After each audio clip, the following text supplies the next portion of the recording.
introducing the fantastic range of crystal clear wagglers. Lovely. That Richard, you've helped us design and develop. And basically we've got 5 families within this range, and each family has got 5 different capacities.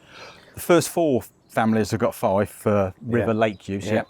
So basically we've got insert wagglers in loaded and unloaded. Yep. And then we've got straight wagglers in loaded and unloaded. Yep. And finally we've got some beautiful pellet wagglers as Some well. unloaded pellet wagglers. Yeah. So first thing to mention is the material that we've used, Richard. It's clear polycarbonate. And obviously a great advantage of using a clear float like this is, one, it's perhaps less noticeable to the fish because it's clear if you're fishing in clear water. You don't really need to paint the body of the float, do you? From a production point of view, it saves an awful lot of time, without a doubt. There's no paint. And obviously reduces weight as well if there's no paint. Perhaps you could just talk a little bit about the construction of the floats in terms of the base, the tips, the paint that you've used, because it's all these details that add up to make absolutely fantastic quality clear wagglers. Well, underneath there's a little domed cap, like a mushroom if you like, that's bonded into the clear tube. Okay. And then obviously the eye is another solid piece of plastic that's bonded into the clear tube. Yeah. But you don't necessarily glue them. Okay.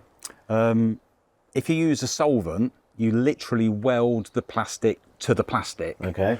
If you use a glue like cyanoacrylate, which is a chemical term for super glue, sometimes that can become a little bit brittle and you can crack it out. Yeah. Or they can leak. Because if you think about it, that's a tube full of air. If you've got a rod made up on the bank and it's sat in the sun and you're fishing something else, that gets hot. Mm-hmm. But then if you decide to change and pick that rod up and use that waggler, you've just taken some hot air and put it into cold water. So unless you get that bond and that seal correct, what could happen is the air inside the tube that's hot expands. Yeah.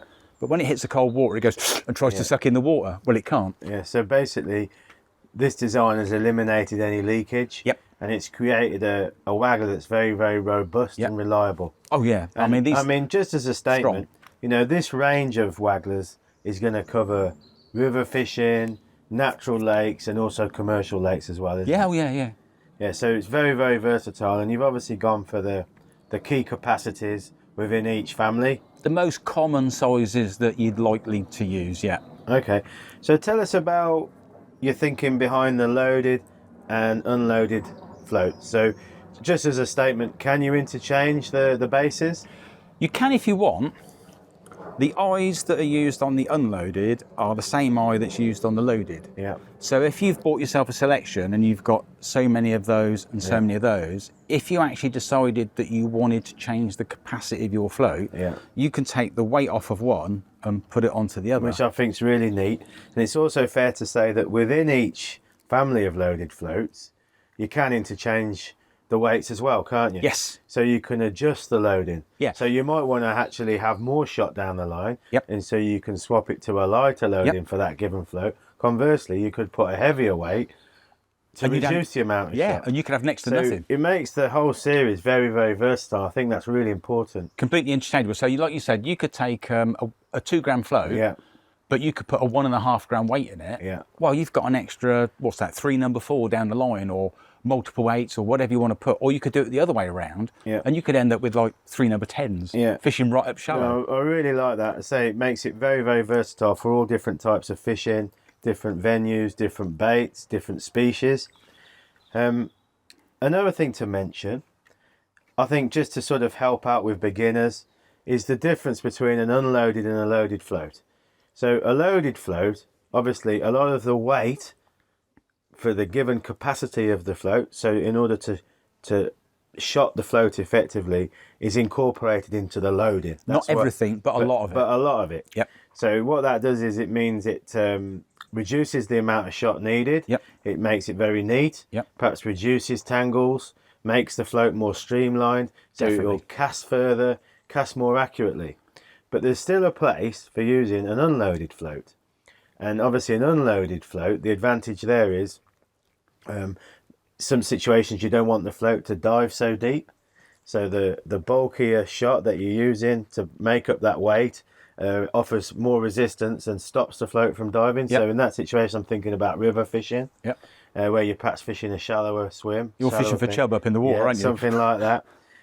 So basically, it's simple, but maybe complicated for beginners. But what we're doing is we're giving all options. And that goes not just for the loading of the float, but also for the tip. So again, just to explain to a beginner, obviously an insert tip like that is going to offer more sensitivity than a straight float like that. So if you've got, say, 3 or 4 number 8s on your line, you can actually watch those going down bit by bit by bit, much easier on that 3mm diameter tip. This is 6mm, and the difference on a number 8 on there is just a tiny bit, and when it's 20 metres away, it's difficult to see. So that's helping to read the bites when you're perhaps catching on the drop. Also, if you're using smaller baits like maggots or casters or pinkies, the more sensitive tip is going to give you better bite registration. Conversely, though, you might be using a bigger bait with a straight waggler. You might be fishing on a river that's moving, which is going to make fishing a sensitive tip harder, and also, obviously, a thicker tip is easier to see. So, plus, with that, because that's 6mm, not 3mm, if you're fishing a river and you want to put line on the bottom, that's much better to use than something like this, because although you can still undershot that, that's going to it hasn't got the buoyancy to fight the flow to come back up so easy, whereas a straight one would do it. So we've basically got 5 families of floats, and between those you're going to cover the majority of your waggler fishing. And the great thing about these crystal clear floats being made from the plastic material is they're very, very consistent, aren't they?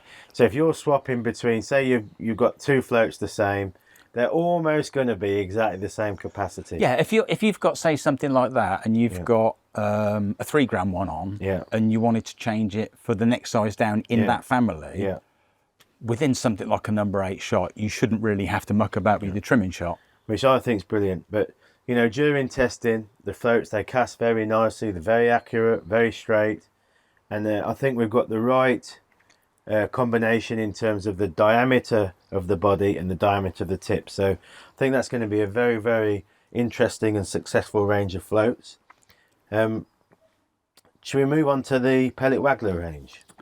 So within the crystal clear range, we've got a set of these Pellet Wagglers. Yeah, so whereas we've got 6mm tube for the river lake floats, if you like, we've gone up to 8mm on these. But they're heavy, they're 3, 4, 5 gram. They're unloaded because a lot of people like to use big shots to offer the resistance, A, to stop them diving too much, and also to make a big splash. But the other reason for going to that diameter is to try and keep them as short as you can. No, and obviously that's a really popular type of float in modern fishing now on lakes, but also crossing over to rivers where you're using bigger baits like bits of meat or pellets or bunches of maggots and casters. So yeah, well, we discussed this on camera, off camera, before we started this, and we were both saying that something like this, there are some small rivers that we would like to fish where you really want to drag some shot and some line on the bottom, and that would be absolutely perfect. Plus the fact that when you strike, it's so much cleaner and quieter. So that's just a summary of the crystal clear range of floats. You had a good tip in relation to the adapters, didn't you? Oh, yeah. Because I thought that was something I'd never really considered, actually. Well, I've always known that if you've got a straightforward moulded silicone adapter, which is what that is, it's just one piece of moulded silicone, I've always known that that would weigh less than the type of silicone adapter which has got half a swivel in it, which is very nice, and I do like to use those. But I started weighing some, and I was quite shocked. Something like that particular one, that weighs 0.1 of a gram, which is what, a number 6 shot, which isn't too bad. That one, that's 0.35 of a gram. Well, that's 6 number 8s. A lot of weight. Within 6 number 8s. Within that. So that could be quite a lot of your capacity. So that's just definitely worth thinking about when you're using the adapters and when you're picking the adapters to use, because it's sometimes an advantage to have a bit of weight in it, but otherwise it might be a disadvantage. So Yeah, I mean, if you've got a float that, say, you've got 0.5 gram extra in the float, well, 0.35 in the adapter only leaves you a couple of shot. So you'd be far better off using something that didn't weigh as much in that scenario. I was actually genuinely surprised how much they weigh. No, it surprised me as well. So what a comprehensive range of Wagglers. I think they're going to be very, very successful.